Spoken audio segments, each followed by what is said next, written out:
Welcome to biology by Rupesh sir. आज हम लोग देखने वाले हैं क्लास 12 का जो जेनेटिक्स चैप्टर है, वंशागति एवं विविधता का सिद्धांत। उस वंशागति एवं विविधता के सिद्धांत में हम लोग अंतिम पावदान पर पहुंच चुके हैं, जिसमें हम लोग को पढ़ना है का बाबू, तो जेनेटिक डिसऑर्डर। ठीक है, जेनेटिक डिसऑर्डर,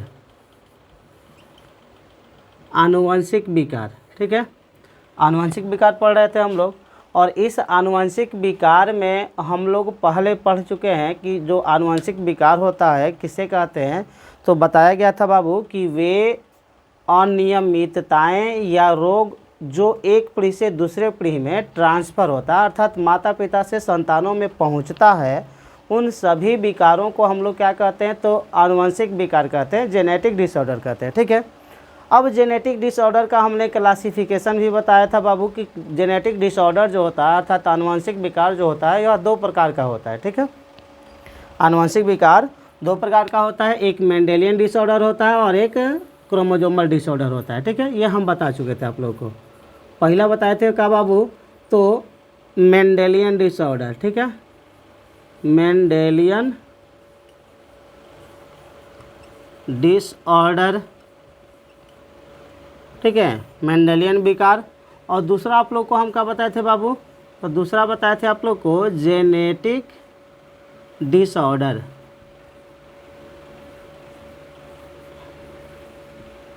जेनेटिक है क्रोमोसोमल डिसऑर्डर। ठीक है,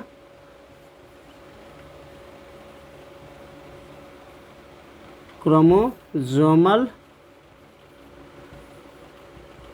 डिसऑर्डर।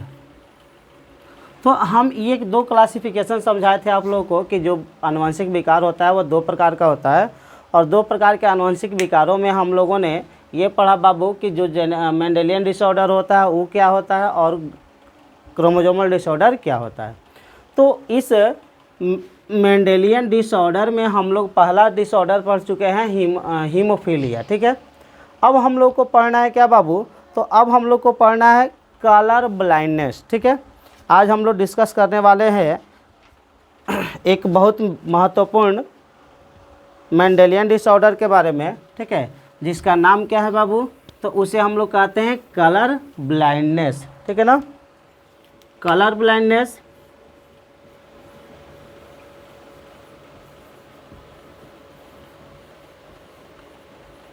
कलर ब्लाइंडनेस हिंदी में इसको कहा जाता है वर्णांधता। वर्णांधता। अब वर्णांधता क्या होता है, कलर ब्लाइंडनेस क्या होता है, तो बताया जाता है बाबू कि यह जो है लिंग संलग्न अप्रभावी लक्षण है। ठीक है, अर्थात वर्णांधता भी लिंग संलग्न अप्रभावी लक्षण है, जिसके लिए उत्तरदायी जीन जो होता है वह कहाँ स्थित होता है बाबू, तो X क्रोमोसोम पर होता है। ठीक है, उत्तरदायी जीन X क्रोमोसोम पर उपस्थित होता है।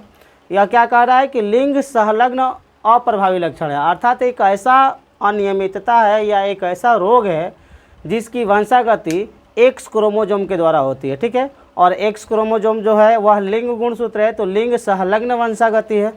ठीक है, यह जो है अर्थात कलर ब्लाइंडनेस जो है लिंग संलग्न अप्रभावी लक्षण है, जिसके लिए उत्तरदायी जीन जो होता है कहाँ पाया जाता है, तो X क्रोमोसोम पर। यहाँ पे आपको दर्शाया गया है कि ठीक है कि कलर ब्लाइंडनेस वाला जो जीन होता है अर्थात C जो होता है वह X क्रोमोसोम पर उपस्थित होता है।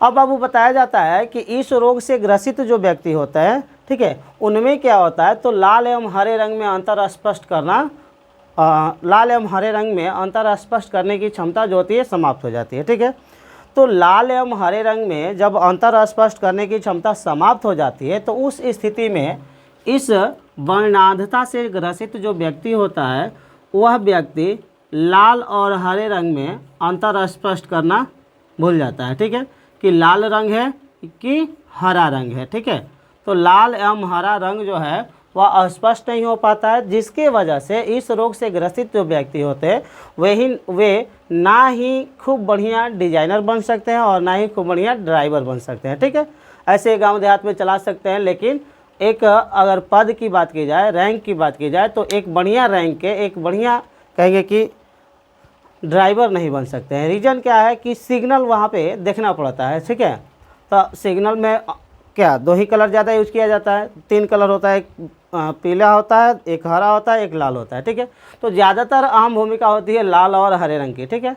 तो इस रोग से जो ग्रसित व्यक्ति होंगे वे अगर ड्राइवर बना दिए जाए, ठीक है, तो कई लोगों को अपने साथ लेकर चले जाएंगे।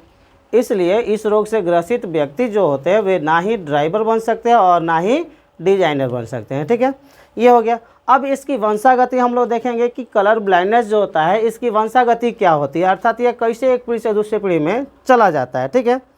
तो यहाँ पे कंडीशन 1 जो है वो देख लिया जाए, ठीक है। कलर ब्लाइंडनेस की वंशागति हम लोग देखेंगे, इनहेरिटेंस ऑफ कलर ब्लाइंडनेस, ठीक है। इनहेरिटेंस ऑफ कलर ब्लाइंडनेस, ठीक है। वर्णांधता की वंशागति, तो वर्णांधता की वंशागति में कंडीशन 1 कह रहा है, अर्थात केस 1 कह रहा है बाबू कि यदि पुरुष जो है वह नॉर्मल है, ठीक है, नॉर्मल मेल, तो नॉर्मल जो मेल होगा उसका कंडीशन क्या होगा, एक्स और वाई होगा, ठीक है। अगर कैरियर फीमेल है, कैरियर फीमेल वाहक स्त्री, तो उसमें क्या होगा, एक्स और एक्स होगा, लेकिन एगो पर क्या होगा, तो कलर ब्लाइंड वाला जीन पाया जाएगा। अब जब इसमें फर्टिलाइजेशन की क्रिया होगी तो फर्टिलाइजेशन के दौरान क्या होगा, देखिए फर्टिलाइजेशन की क्रिया जब होगी तो उस स्थिति में यहाँ पे तो क्या है, कलर ब्लाइंड जीन है, एक कलर ब्लाइंड जीन है। अब इसका क्रॉस इसके साथ होगा तो क्या होगा, एक्स और वाई होगा, इसका साथ इसके साथ, इसका क्रॉस इसके साथ होगा तो डबल एक्स होगा, अर्थात ये नॉर्मल हो जाएंगे, क्या हो जाएंगे, नॉर्मल। लेकिन कभी अगर इसका संपर्क इसके साथ हो गया, ठीक है, एक्स वाई, तो ये क्या होगा बाबू,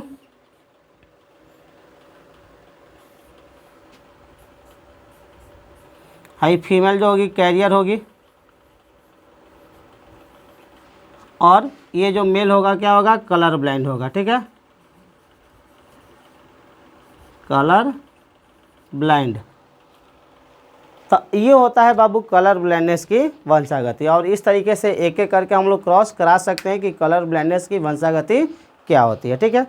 अब इसके बाद हम लोग एक और टॉपिक देखेंगे, क्या बाबू, तो फिनाइल कीटोन यूरिया, ठीक है, phenyl ketone urea. Phenyl ketone urea क्या होता है, ठीक है, अर्थात कहा जाता है कि हम लोग यहाँ पे ये टॉपिक देखने वाले, चलिए पहले टॉपिक का नाम लिख दें, ठीक है, phenyl ketone urea, phenyl ketone urea. अब कह रहा है बाबू कि यह जीन उत्परिवर्तन के कारण उत्पन्न होने वाला एक कहेंगे कि आनुवंशिक रोग है, ठीक है, जीन उत्परिवर्तन के कारण उत्पन्न होने वाला एक आनुवंशिक रोग है। और इस रोग में क्या होता है, तो फिनाइल एलानिन एक एमिनो एसिड होता है, ठीक है, फिनाइल एलानिन, फिनाइल एलानिन। अब इस फिनाइल एलानिन को किस में कन्वर्ट करना होता है, तो टायरोसिन में, ठीक है, टायरोसिन एमिनो एसिड में कन्वर्ट करना होता है। अर्थात हमारे शरीर में जब यह फिनाइल एलानिन बनता है तो इस फिनाइल एलानिन को किस में कन्वर्ट कर दिया जाता है, तो टायरोसिन में कन्वर्ट किया जाता है। और टायरोसिन में किसके द्वारा कन्वर्ट किया जाता है, तो एंजाइम के द्वारा। किसके द्वारा बाबू, तो एंजाइम के द्वारा कन्वर्ट किया जाता है। फिनाइल एलानिन को एंजाइम के द्वारा टायरोसिन में कन्वर्ट किया जाता है। लेकिन जब जीन उत्परिवर्तन होता है और जब फिनाइल कीटोन यूरिया की समस्या उत्पन्न होती है तो उस स्थिति में क्या होता है, तो ये फिनाइल एलानिन को टायरोसिन में बदलने वाला जो एंजाइम होता है वो एब्सेंट हो जाता है, ठीक है। तो जब एब्सेंट हो जाता है एंजाइम फिनाइल एलानिन को टायरोसिन में बदलने वाला, तो उस स्थिति में फिनाइल एलानिन जो होता है अपने वास्तविक रूप में रह जाता है, जिसके वजह से शरीर में इसकी मात्रा बढ़ जाती है। और जब शरीर में इसकी मात्रा बढ़ती है तो उस स्थिति में यह फिनाइल एलानिन यूरिन के साथ अर्थात पेशाब के साथ बॉडी से बाहर निष्कासित होने लगता है। साथ ही साथ ये क्या करता है, तो ये जो है यह न्यूरॉन को नष्ट करने लगता है, ठीक है, तंत्रिकाओं को तोड़ने लगता है, और जब तंत्रिकाओं को तोड़ दिया जाता है, ठीक है, तंत्रिकाओं को नष्ट किया जाने लगता है, तो उस स्थिति में हमारे बॉडी में जो ब्रेन होता है, ब्रेन की जो याददाश्त होती है अर्थात मेमोरी पावर जो होता है वो नष्ट होने लगता है, कम होने लगता है। अर्थात पुरुषों में या कहेंगे कि इंसान में एक रोग डेवलप हो जाता है जिसको हम लोग डिमेंशिया कहते हैं, ठीक है। डिमेंशिया, डिमेंशिया का मतलब क्या बाबू? तो loss of memory power, loss of memory power अर्थात याददाश्त की क्षमता का क्या हो जाना? कमज़ोर हो जाना। तो ये होता है फिनाइल एलानिन का प्रभाव। फिनाइल एलानिन में क्या होता है? तो हमने बताया बाबू कि यह जीन उत्परिवर्तन के कारण उत्पन्न होने वाला रोग है, जिसमें फिनाइल एलानिन को टायरोसिन में बदलने वाले एंजाइम के अनुपस्थिति के कारण उत्पन्न होता है। और जब यह एंजाइम नहीं बनता है तो उस स्थिति में यह फिनाइल एलानिन जो होता है वह न्यूरॉन को नष्ट करने लगता है और साथ ही साथ बॉडी से यूरिन के साथ, ठीक है, पेशाब के साथ शरीर से बाहर निष्कासित होने लगता है। अब जब न्यूरॉन को यह नष्ट करने लगता है तो न्यूरॉन की कैपेसिटी जो होती है वह घटने लगती है, अर्थात न्यूरॉन का फंक्शन घटेगा। तो न्यूरॉन का फंक्शन घटेगा तो उस स्थिति में डिमेंशिया के कैरेक्टर डेवलप कर जाएंगे। तो डिमेंशिया का मतलब क्या बाबू? तो डिमेंशिया का मतलब हो गया लॉस ऑफ मेमोरी पावर, अर्थात याददाश्त की क्षमता का कमज़ोर हो जाना, ठीक है। तो ये हो गया। इसके बाद एक और टॉपिक हम लोग देखने वाले हैं यहाँ पे, ठीक है, मेंडेलियन डिसऑर्डर से रिलेटेड, जिसका नाम क्या है बाबू? तो उसका नाम क्या है? तो उसे हम लोग कहते हैं सिकल सेल एनीमिया, ठीक है।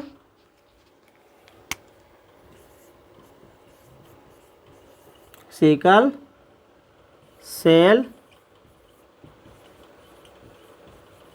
एनीमिया, देखो नाम से यह स्पष्ट है, सिकल सेल एनीमिया। एनीमिया का मतलब क्या होता है? तो कमजोरी, ठीक है। सिकल सेल एनीमिया, एनीमिया का मतलब क्या हो गया? कमजोरी हो गया।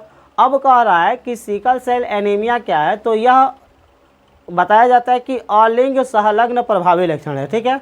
अर्थात सिकल सेल एनीमिया एक ऐसा रोग है जिसके लिए उत्तरदायी जीन जो होता है वह एक्स क्रोमोसोम पर ना पाया जाकर कहाँ पाया जाता है? तो ऑटोसोम पर पाया जाता है। कहाँ पाया जाता है? ऑटोसोम, अर्थात 22 जोड़े जो गुणसूत्र होते हैं उसमें कहीं भी पाया जा सकता है, ठीक है। अब कह रहा है कि ये जो सिकल सेल एनीमिया होता है, इस रोग से जो ग्रसित व्यक्ति होते हैं उनमें आरबीसी, ठीक है, आरबीसी जिसके बारे में आप लोग पढ़ चुके होंगे कि आरबीसी जिसे रेड ब्लड सेल कहते हैं। अब आपको पता भी होगा कि आरबीसी का मेन फंक्शन क्या होता है, आरबीसी का मुख्य कार्य क्या होता है? तो आरबीसी का मुख्य कार्य क्या है बाबू? तो आरबीसी का मेन फंक्शन क्या है? तो यह ऑक्सीजन एवं कार्बन डाइऑक्साइड को कैरी करता है, अर्थात अपने साथ ढोने का कार्य करता है। तो अपने साथ ढोने का कार्य करता है, अर्थात यह कोशिकाओं तक ऑक्सीजन को पहुंचाएगा। और हमारे लिए ऑक्सीजन क्यों ज़रूरी है? अर्थात इंसान जो है श्वसन की क्रिया क्यों करता है? ये आपको पता होगा कि इंसान जब श्वसन की क्रिया करता है तो उस स्थिति में हमारे बॉडी में ऑक्सीजन लेवल बढ़ता है, ठीक है।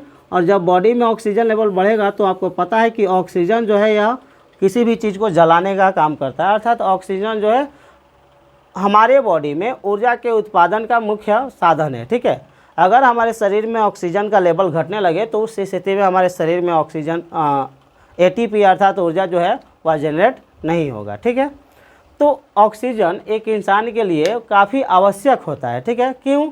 तो ऊर्जा उत्पादन के लिए। अगर ऑक्सीजन लेवल कम होने लगेगा तो उस स्थिति में हमारे बॉडी में एनर्जी का जनरेशन नहीं होगा, अर्थात ऊर्जा का उत्पादन नहीं होगा। और जब ऊर्जा का उत्पादन नहीं होगा तो जाहिर सी बात है कि कार्य करने की क्षमता घटेगी, और जब कार्य करने की क्षमता घटेगी तो इंसान जो होगा कमज़ोर हो जाएगा, लाचार हो जाएगा, कहीं भी गिर सकता है, ठीक है। तो आरबीसी का मेन फंक्शन क्या हो गया बाबू? तो ऑक्सीजन और कार्बन डाइऑक्साइड को ढोना, ठीक है। आरबीसी का मेन फंक्शन यही हो गया कि यह ऑक्सीजन और कार्बन डाइऑक्साइड को एक साथ एक जगह से दूसरे जगह पहुंचाता है। अब जब सिकल सेल एनीमिया की स्थिति उत्पन्न होती है, ठीक है, दांत्र कोशिका अरक्तता, तो उस स्थिति में क्या होता है? तो जो आरबीसी है, आरबीसी के बारे में एक और चीज़ पढ़े होंगे कि आरबीसी जो होता है वह कैसा होता है?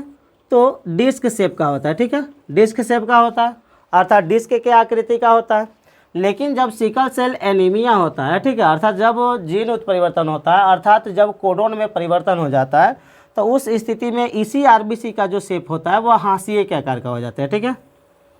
हाशिए के आकार का माने हंसुआ के आकार का हो जाता है, भोजपुरी में कहा जाता है हंसुआ, ठीक है। तो जब हाशिए के आकार का हो जाता है तो उस स्थिति में क्या होता है, ध्यान दीजिए। आपको पता है कि ये वाला भाग जो होता है मोटा होता है आरबीसी का, जिसके वजह से इसमें ज़्यादा से ज़्यादा हीमोग्लोबिन पाया जाता है। जब आरबीसी जो होगा लंबा हो जाएगा तो उस स्थिति में इसमें हीमोग्लोबिन की जो कैपेसिटी होगी घटेगी, और जब हीमोग्लोबिन की कैपेसिटी घटेगी तो ऑक्सीजन के वहन का दर, ऑक्सीजन के वहन का दर माने ऑक्सीजन ढोने की जो क्षमता होती है वह क्या हो जाती है, कम हो जाती है। और जब ऑक्सीजन ढोने की क्षमता कम हो जाती है तो उस स्थिति में हमारे शरीर में ऊर्जा का उत्पादन नहीं हो पाता है और इंसान में कमजोरी अर्थात वीकनेस डेवलप कर जाता है। ठीक है, तो ये हो गया क्या बाबू, सिकल सेल एनीमिया। ठीक है, इसके बाद हम लोग ये देखेंगे अगले क्लास में कि जो मेंडेलियन डिसऑर्डर के बाद जो क्रोमोजोमल डिसऑर्डर होता है अर्थात जो गुणसूत्रीय विकार होता है, तो गुणसूत्रीय विकार में क्या होता है, तो आप लोगों को पता हो चुका होगा कि गुणसूत्रीय विकार किसे कहते हैं। तो गुणसूत्र के संख्या या संरचना में जब परिवर्तन होता है तो उसके बाद जो विकार उत्पन्न होता है उसे गुणसूत्रीय विकार कहते हैं। तो गुणसूत्रीय विकार को पढ़ने के लिए आपको ये बता दें कि यदि आप इस चैनल पर नए हैं तो इस चैनल को सब्सक्राइब करें, लाइक करें, कमेंट भी करें और ज़्यादा से ज़्यादा शेयर करें, ताकि आपके साथ साथ 12th के विद्यार्थियों को भी और साथ साथ 10th के विद्यार्थियों को भी एनसीईआरटी का जो टॉपिक चल रहा है वो मिल सके। धन्यवाद।